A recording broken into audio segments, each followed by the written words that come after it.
नमस्कार, स्वागत आप सभी का YouTube channel knowledge TV Haryana. आज 24 जुलाई 2:30 बजे तक 14 बड़ी खबरें सामने आ रही हैं। बड़ी घोषणाएं, आदेश, ऐलान क्या है, पूरी जानकारी आइए देखते हैं। हरियाणा की सबसे तेज़, सबसे सटीक जानकारी के लिए यूट्यूब चैनल नॉलेज टीवी को सब्सक्राइब जरूर कर लें। तो आइए देखते हैं हरियाणा से 14 बड़ी खबरें, घोषणा, आदेश, निर्देश।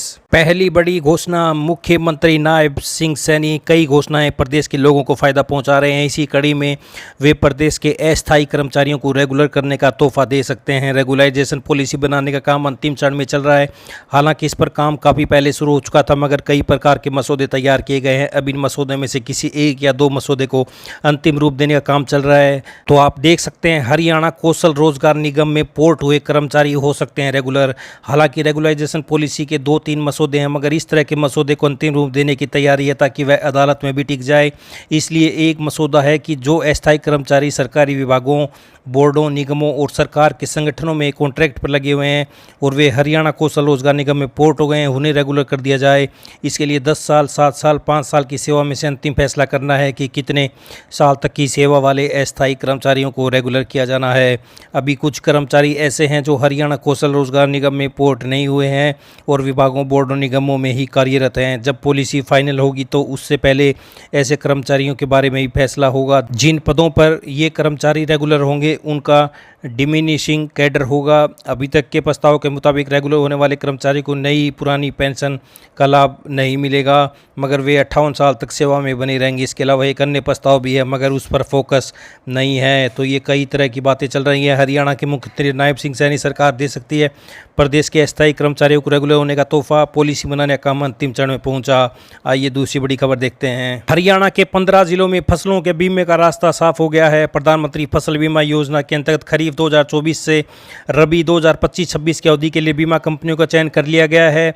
इसके अलावा जल्द ही रोडवेज बेड़े में 650 नई बसें शामिल की जाएंगी।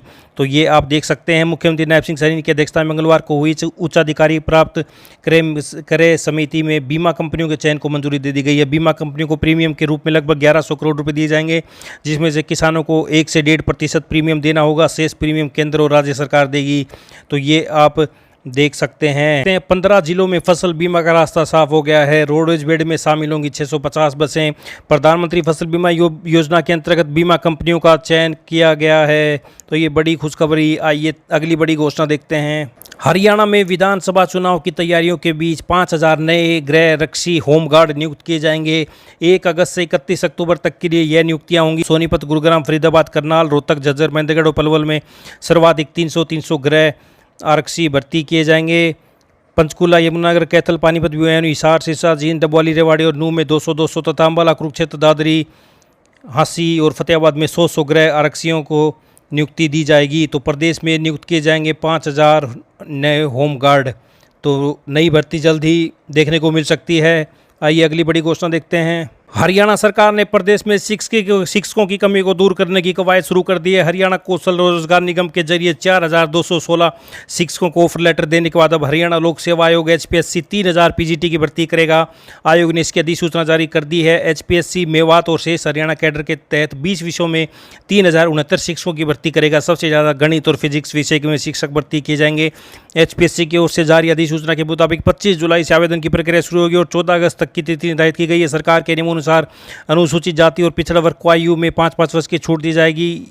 तो ये आप देख सकते हैं पूरी अपडेट। हाल में मुख्यमंत्री नायब सिंह सैनी हरियाणा कौशल रोजगार निगम के तहत 7000 युवाओं को ऑफर लेटर भेजे थे। इनमें 4216 शिक्षक, 650 चपरासी, 787 सफाई कर्मी, 466 चौकीदार, 226 पटवारी, 52 driver, 50 shift attendants, 14 staff nurse, 22 legal assistant. तो ये आप देख सकते हैं।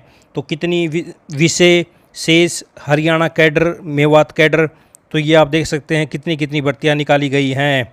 गणित और फिजिक्स में सबसे ज़्यादा भर्तियां निकली है 414 और 410। आप ये देख सकते हैं सारी जानकारी। तो शिक्षकों की कमी होगी दूर। 3000 PGT भर्ती की अधिसूचना जारी। मेवात और हरियाणा कैडर में होगी भर्ती। गणित और फिजिक्स शिक्षक की सबसे ज़्यादा पद। आइए अगली बड़ी घोषणा देखते हैं। तो बजट में सस्ते हुए फ़ोन और चार्जर, चिकित्सा उपकरण, चमड़े का सामान, एक्सरे ट्यूब, प्राकृतिक ग्रेफाइट, प्राकृतिक रेत महंगे हुए, PVC flex, banner sheet, garden umbrella, प्रयोगशाला रसायन, सौर सेल और सौर मॉडल के निर्माण के लिए सौर ग्लास, दूर संचार उपकरण। तो ये बड़ी खबर आई है। अगली बड़ी घोषणा देखते हैं। करदाताओं को राहत, मौजूदा स्वरूप में आय 0 से 3 लाख रुपए तक 0%, 3 से 6 लाख 5% कर, 6 से 9 लाख 10%, 9 से 12 15%, 12 से 15 लाख 20%, 15 लाख रुपए से ज़्यादा 30%। तो वहीं नए स्वरूप में 0 से 3 0%, 3 से 7 5%, 7 से 10 10%, 10 से 12 15%, 12 से 15 20%, 15 लाख से ज़्यादा 30%। तो ये आप देख सकते हैं नया स्वरूप और मौजूदा स्वरूप में कर। आइए अगली बड़ी घोषणा देखते हैं। राजकीय कॉलेजों में स्टाफ की उपलब्धता जानने, संसाधनों की स्थिति जांचने के लिए रेगुलर रैशनलाइजेशन शुरू हो गई है। उच्चतर शिक्षा विभाग के अतिरिक्त मुख्य सचिव के आदेश पर महानिदेशक ने प्रक्रिया शुरू कर दी है। सभी जिलों के लिए बाकायदा नोडल ऑफिसरों की नियुक्ति भी शुरू कर दी है। तो ये आप देख सकते हैं प्रदेश में 184 राजकीय कॉलेज संचालित हैं। एक आधे को छोड़कर ऐसे कोई भी कॉलेज नहीं है जहाँ स्टाफ पूरा हो। अब रैशनलाइजेशन की प्रक्रिया शुरू होने से विद्यार्थियों के लिए पर्याप्त स्टाफ उपलब्ध होने की उम्मीद है। कॉलेजों में नई शिक्षा नीति लागू की जा चुकी है, लेकिन अभी प्राध्यापकों की कमी है। ऐसे में विभाग का प्रयास है कि ऑनलाइन क्लास भी लगाएं। तो ऐसे में विभाग के अधिकारी ऑनलाइन क्लास की संभावनाएं तलाश रहे हैं। उच्चतर शिक्षा विभाग ने फैसला लिया है कि अब राजकीय कॉलेजों की मॉनिटरिंग नोडल ऑफिसर करेंगे। इसके लिए विभाग के 11 अधिकारियों को नोडल ऑफिसर नियुक्त किया गया। एक नोडल ऑफिसर को 2 जिलों के राजकीय कॉलेजों की जिम्मेदारी दी गई है। ये नोडल ऑफिसर संबंधित जिला उच्चतर शिक्षा अधिकारी के साथ मिलकर काम करेंगे। कॉलेजों में उपलब्ध स्मार्ट क्लासरूम की स्थिति पर भी रिपोर्ट तैयार करेंगे। अधिकारी संबंधित जिला के कॉलेजों का निरीक्षण कर रिपोर्ट तैयार करेंगे और अगस्त में रिपोर्ट भेजेंगे। तो एक नोडल अधिकारी को 2 जिलों के कॉलेजों का जिम्मा। तो ये आप देख सकते हैं नोडल अधिकारी कौन कौन सा जिला सौंपा गया है। ये देख सकते हैं कॉलेजों में स्टाफ और संसाधनों की होगी समीक्षा। ऑनलाइन क्लास लगाकर शिक्षकों की कमी पूरी करने की कवायद। आइए अगली बड़ी घोषणा देखते हैं।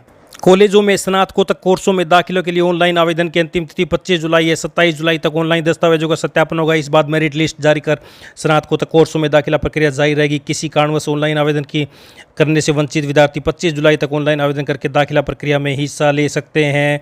तो महाविद्यालयों में स्नातकोत्तर कोर्स में दाखिले के लिए ऑनलाइन आवेदन का अंतिम दिन कल 30 को जारी होगी। पहली दाखिल सूची 2 अगस्त तक जमा होगी फीस। तो ये बड़ी अपडेट। आइए अगली बड़ी घोषणा देखते हैं। हरियाणा सरकार ग्रुप डी के नए पद हरियाणा कर्मचारी चयन आयोग को भेजेगा। उसका पिछड़े वर्ग के उन उम्मीदवारों को फायदा होगा जो क्रीमी लेयर सीमा बढ़ने, वेतन और कृषि आय बाहर होने के कारण पिछड़े वर्ग का लाभ लेने के पात्र हो गए हैं। आयोग को ग्रुप डी के पुराने विज्ञापित पदों का रिजल्ट घोषित करना था, मगर बीच में प्रदेश सरकार की तरफ से ग्रुप डी के नए पद भेजे जाने की चर्चा चल पड़ी। मुख्य सचिव ने सभी विभागों, बोर्ड और निगमों को ग्रुप डी सी के नए रिक्त पदों की जानकारी आयोग को भेजने के लिए कई बार कहा हुआ है। बोर्ड निगमों में रिक्त पदों की जानकारी आयोग के पास सीधे जाती है, जबकि सरकारी विभागों ग्रुप डी के रिक्त पदों की जानकारी मुख्य सचिव के कार्यालय की तरफ से जाती है, क्योंकि ग्रुप डी का कॉमन कैडर है। तो ये आप देख सकते हैं हरियाणा सरकार ग्रुप डी के नए पद HSSC को भेजेगी। पिछड़े वर्ग के उम्मीदवारों को होगा नए क्रीमी लेयर का फायदा। तो ये पुलिस भर्ती PMT में जिन उम्मीदवारों की हाइट, छाती में फुलाव में अंतर है वे आयोग से संपर्क करें। JBT के 1398 पदों का विज्ञापन मौलिक शिक्षा विभाग से वेट कराया जाएगा। तो ये आप देख सकते हैं जिनकी हाइट, छाती, फुलाव में कोई कमी है वह आयोग से संपर्क करें। दोबारा हो सकता है PMT। ग्रुप 1, 2, 56, 57 के उम्मीदवार कर रहे हैं। पेपर का शेड्यूल घोषित होने का इंतजार। ग्रुप सी के बचे हुए पदों का विज्ञापन 5 दिन के बीच संभव।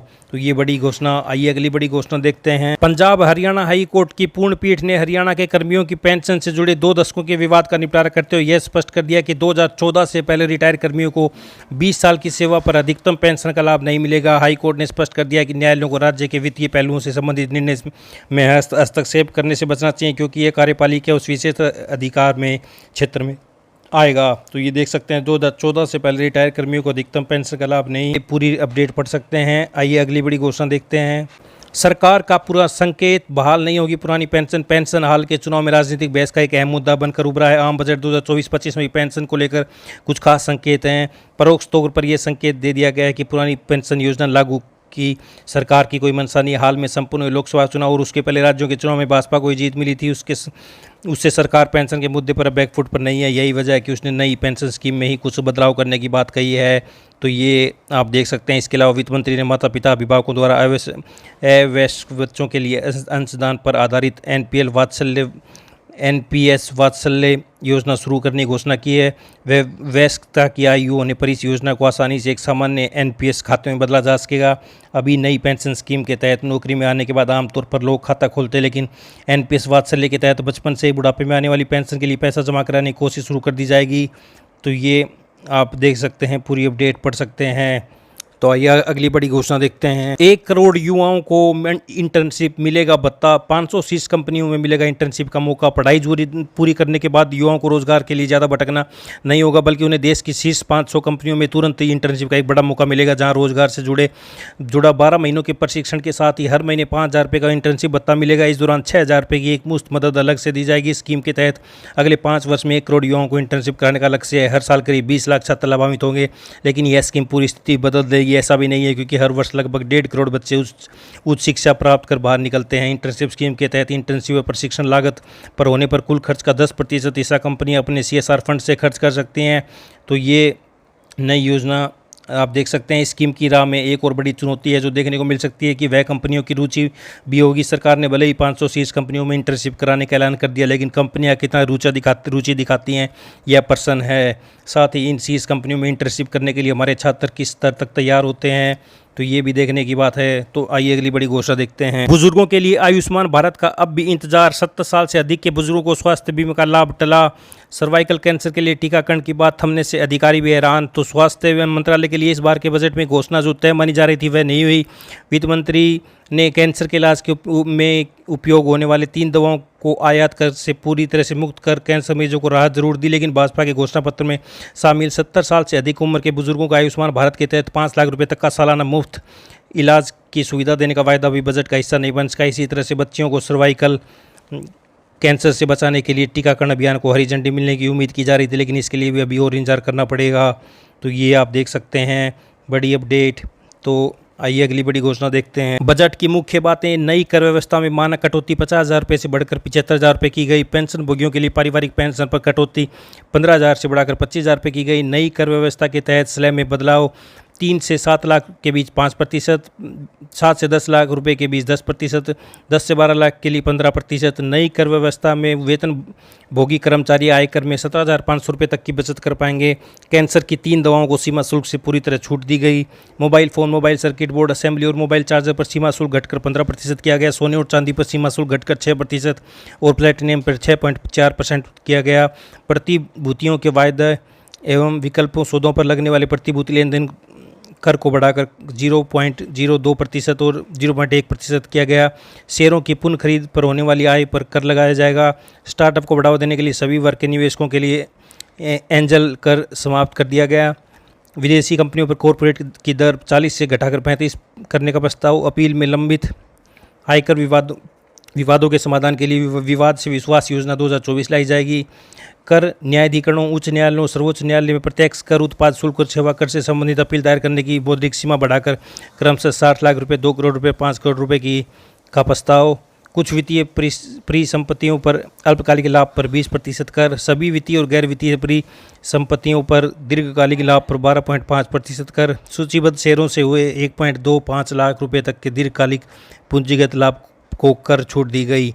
ई कॉमर्स कंपनियों पर TDS की दर 1 से घटाकर 0.1% की गई। विवरण दाखिल करने की नियत तिथि तक TDS के भुगतान में देरी के अपराध की श्रेणी से मुक्त किया गया। आयकर आकलन को 3 से 5 साल तक दोबारा खोला जा सकता है, हालांकि यह उसी समय होगा जब बची हुई आय 50 लाख रुपये या उससे अधिक हो। सरकार आयकर अधिनियम 1961 की व्यापक समीक्षा 6 महीने पूरी करेगी। GST को सरल और युक्ति संगत बनाया जाए ताकि बाकी क्षेत्रों तक इसका विस्तार किया जा सके। राजकोषीय घाटा वित्त वर्ष 2024-25 में GDP का 4.9% रहने का अनुमान, अगले साल 4.5% से कम रहने का अनुमान। बजट में विनिर्माण और सेवाओं सहित 9 प्राथमिकता वाले क्षेत्रों और विकसित भारत के लक्ष्य को हासिल करने के लिए अगली पीढ़ी के सुधारों की रूपरेखा दी गई। तो ये बड़ी सा खबर है। पल पल की जानकारी के लिए हरियाणा का चैनल को सब्सक्राइब जरूर कर लें। इस अपडेट में इतना ही। धन्यवाद।